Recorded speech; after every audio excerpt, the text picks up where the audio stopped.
ዝና ጉድ ሆኗል ማለት ነው። ሞገሴ ጀግና ሆኗል። የልጅነት ፍቅረኛውን ሉላን አስመልሷል። ይህንም በማድረጉ በጣም ደስተኛ ነው። የቤት ውስጥ ወስዶ እየሳማት እያለ ዳጣ ድንገት ትገባና እኔ እዚህ ቤት ብቻዬን እየጨነቀኝ ነው፣ እናንተ አላበዛችሁትም ወይም ምን እያደረጋችሁ ነው እያለች የሚሳሳሙትን ሉላንና ሞገስን እንዲወጡ ታደርጋቸዋለች። ብሩኬ ደውሎ ለዝና እንግዲህ እናንተ ምንድን ያሰባችሁት እያለ ሲጠይቀው ፈልገን ሲደክምህ ወይም ሀሳብህን መቀየር ስትችል ወደኛ ደውል ሲል ብሩኬም ጠንከር ያለ ነግሮታል። ሉላም የማያውቀው ሰፈር የለምና መጥቶ ይወስደኛል ብላ ስትላት ምናልባት ካወቀው ስትላት እዚህ ቢያገኝሽ ግን ምንድን ነው የሚያደርግሽ እያለች እየተጨናነቀች ነበር። ይገለኛል አለች። ቢገልሽ እኮ ይታሰራል፣ እሱ እስር ቤት ምንም አይመስለውም እያለች ነበር። የታሰረ እንደሚፈታ ያምናል አለቻት። ኬድዬ እንደዚህ ብዬ አልፈልግም ስትል ድንገት በሩ ይንኳኳል። ዝና መጣ ብላ ወይዘሮ ዳጣ ደንግጣ ከነበረችበት ብርግግ ብላ ትነሳለች። መጎሰና ብሩኬም ጦርነቱን በበላይነት እየመሩት ይገኛሉ። ከዝና ጋር እየተዳደሩ ሚስትህን መውሰድ የምትችል ከሆነ ማህሌት እቅዱን ታነሳ። ቅድስት ካለችበት እስር ቤት እንድትወጣ ማድረግ ከቻልክ ሚስትህን መውሰድ ትችላለህ። ያለበለዚያ ግን በፍጹም ዓለምን ብታስስ እኛን በቀላል አታገኝንም ሲል ብሩኬ ቁርጡን ነግሮታል። ይህ ለእኔ ምንም ውርዴት ስለሆነ ካላችሁበት መጥቼ እፋለማችኋለሁ እንጂ እንደዚህ አይነት ነገር አላደርግም እያለ ይገኛል። እንደተለመደው አቶ ዝና ጉራውን እየቀጠለ ነው። ከማህሌት ጋር በመስማማት እንግዲህ ወደ ቤት መጥተው ቢፈልጉም ብሩኬ ቀድመው ቦታ አመቻችተው ስለነበር የነበሩበትን ቤት ለቀው ስለነበር በቀላሉ ሊያገኛቸው አልቻለም። ዳጣና ሉላ ከአንዲት ጠባብ ክፍል ቤት ተቀምጠው እያሉ እዚህ እስከ መቼ ነው የምንቀመጠው? እስከ መቼ እንደበቃለን? እያለቻት ሉላ ማለትም አገር ምድሩን ጠንቅቆ ያውቀዋል።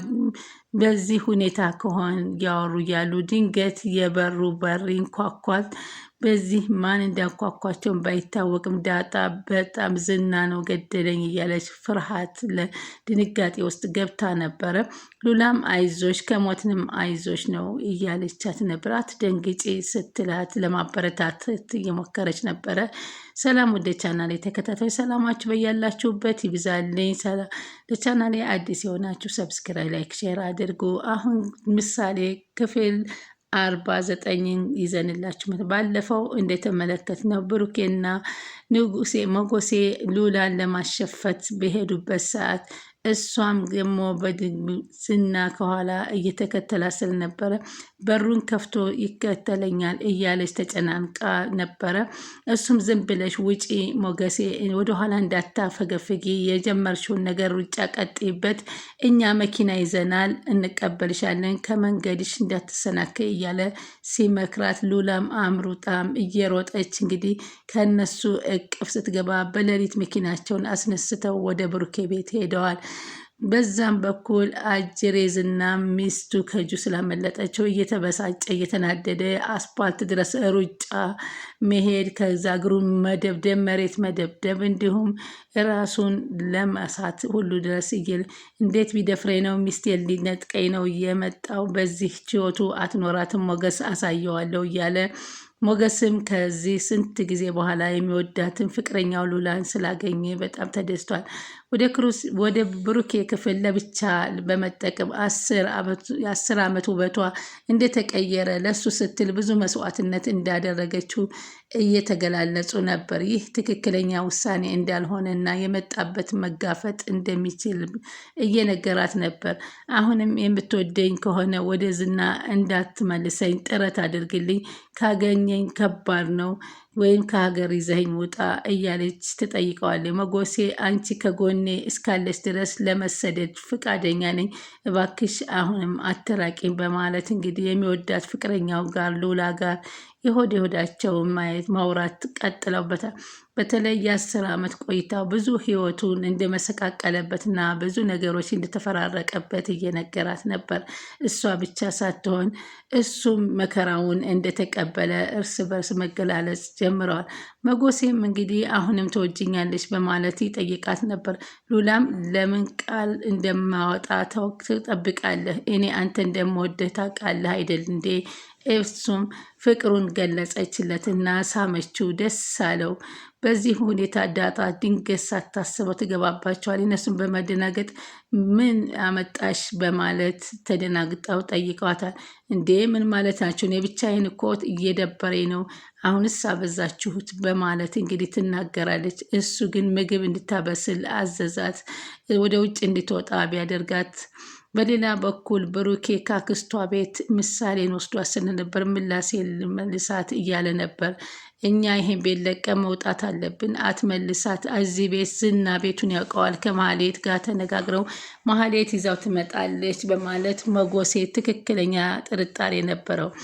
የተቀማውን ዝናን እንግዲህ ሁለታቸውም የሚፈልጉትን የእርስ በርስ እየተነጋገሩ ነው። ሚስቴን ስለወሰደብኝ የሚኖርበትን ቤት ታሳይኛለች በማለት ማህሌትን እየጠየቃት ነበር። እሷም ደግሞ ስሙን በስሜ ካዞርክልኝ ቃል ገብተህልኛል፣ ይህን ቃል ካስከበርክልኝ አሳይሃለሁ አለችው። አንቺም ተነሽና አሁን ይላታል። እሷም የፈለገውን እስከሚሆንላት ድረስ ዝናን ለማሳየት ማህሌት ወደ ቤት ያመራሉ። እነሱ ግን ቀድሞ ቤቱን ለቀው ወጥተው ሂደው ነበር። በፍጹም ቤቱን እያንዳንዱ እየከፈቱ ቢያስሱም ሊያገኟቸውም አልቻሉም። ታዲያ አጅሬው ዝናም እንግዲህ ሽጉጥ ይዞ ነበርና ሽጉጡን አቀባብሎ ፍለጋውን ቀጥሏል። ከባዶ ቤት በስተቀር ምንም ያገኘው ነገር የለውም።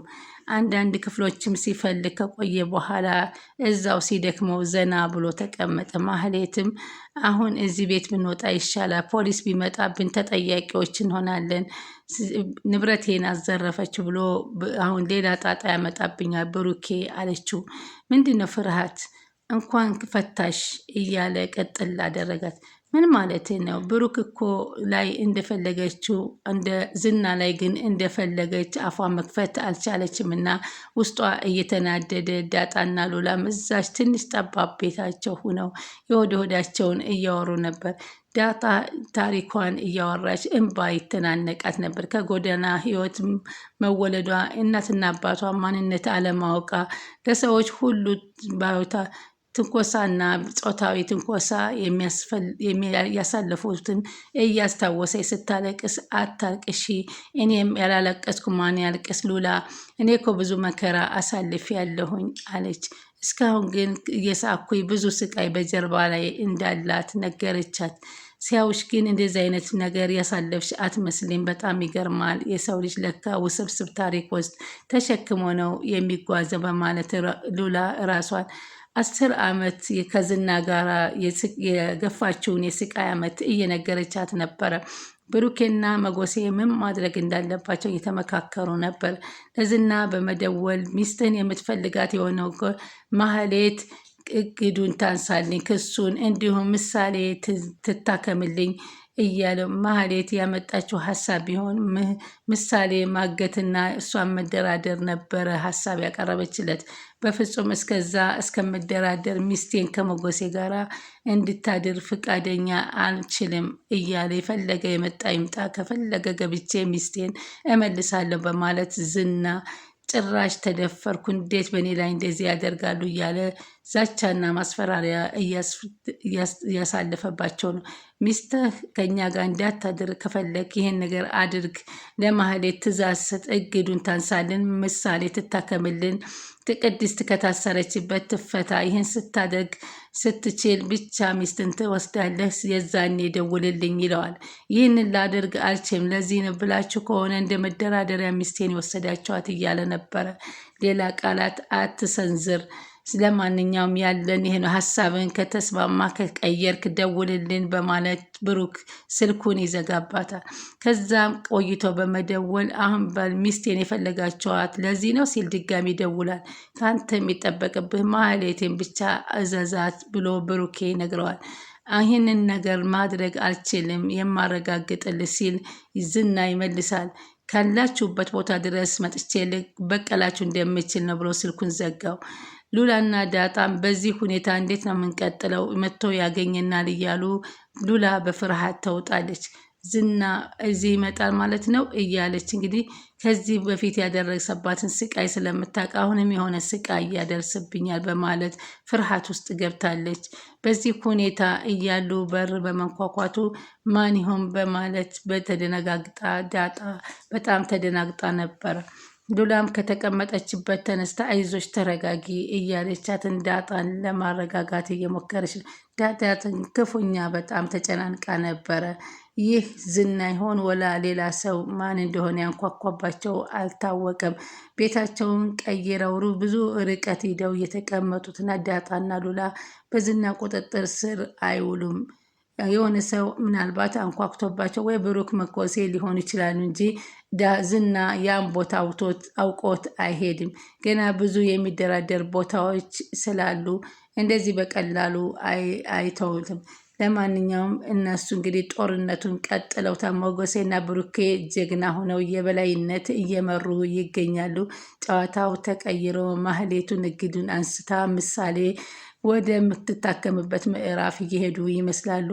ምናልባት ሉላን አሳልፈው ካልሰጡ ስለማይሳካላቸው ሞገሴ ግን ያሰቡትን ነገር ግን ብሩኬና ሞገስ ያሰቡትን ነገር ያሳካሉ ብዬ አስባለሁ። ምሳሌ ትታከማለች። እንግዲህ ቀጣይ ፓርት እስከምንገናኝ መልካም ነገር እመኝላችኋለሁ። ለቻናሌ አዲስ የሆናችሁ ሰብስክራይብ፣ ላይክ፣ ሼር እያደረጋችሁ በአክብሮት እንድትከታተሉኝ እጠይቃለሁ። ባይ ባይ።